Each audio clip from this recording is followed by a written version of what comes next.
Greetings, speculators. There's a little company I've been following called Sterling Energy.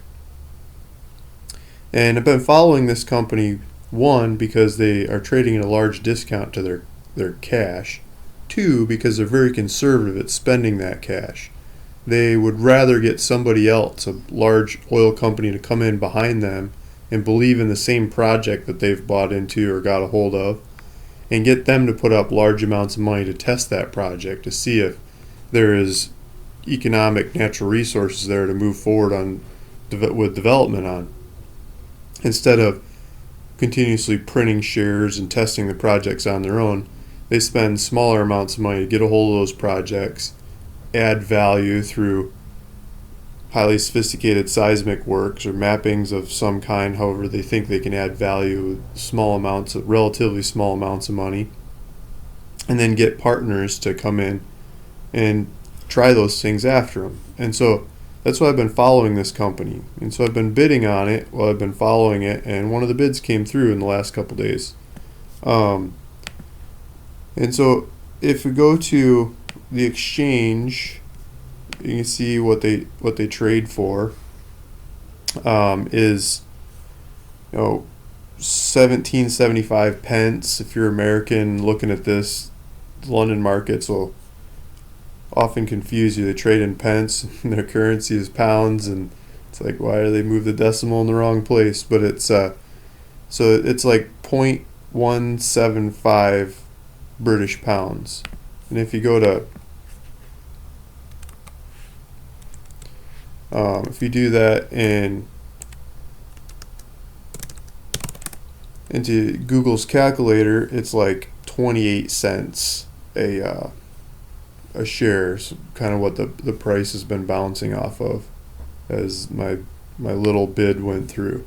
So that's what I just bought some shares at. Didn't buy very many. Should probably buy more. But it's just trading at such a discount to cash, and their prospects are getting more perspective.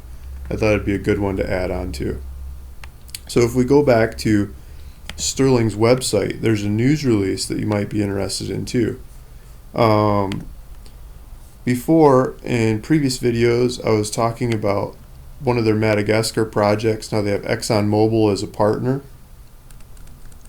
working that project. They came out with an update on the Mpasindava block, which is northwestern Madagascar offshore, just below another block that these guys have joint ventured with Pura Vida, PVD, in the Australian markets. Pura Vida is also covered in ProsperousAdventure.com's website as well. So there's information on our website about them.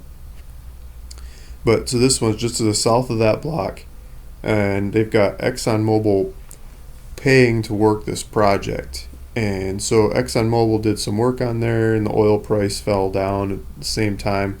And this project's due to expire in 2016, so they don't have a whole lot of time left to work this thing to really go spend a lot of money and get something out of it before it expires. So they've said, we're just going to give up and move on. ExxonMobil doesn't want to keep paying, so they're going to relinquish the block and give up this one. That takes a lot of courage, because companies can fall in love with these projects and continuously spend money on them into sending their company into oblivion. So it takes a lot of courage to stand up and say, this one isn't working, let's move on, let's go after the next one. But it's nice to see companies do that along the way as well as investors with positions that aren't working in their portfolios. Sometimes it's time to jettison those things and recycle the funds and times. By making a hole in your portfolio, you create more room for new opportunities, and hopefully that's what Sterling is doing with their portfolio as well. So just a little update on Sterling, saying that I'm buying some shares because I like the prices and I like their Mauritania project and the increase in prospectivity of their Mauritania project as well as their other projects. And if there's any little glimmer of speculative hope on this thing, it should trade at a premium to cash, maybe double what they're trading at now. And then as speculations juice up from there. It should trade at something higher than that. So I think it should be a lower risk, solid double play if I give them the time to play out. So we'll see how it goes. If you're interested in these kinds of plays, I'd suggest you, one, go to Sterling Energy's website, read about those guys, learn about them, sign up for their news releases. Two, subscribe to my YouTube channel. And three, go to ProsperousAdventure.com to read even more than just the YouTube videos that are on my YouTube channel. I'd be much appreciated if you'd follow those. Thanks for listening.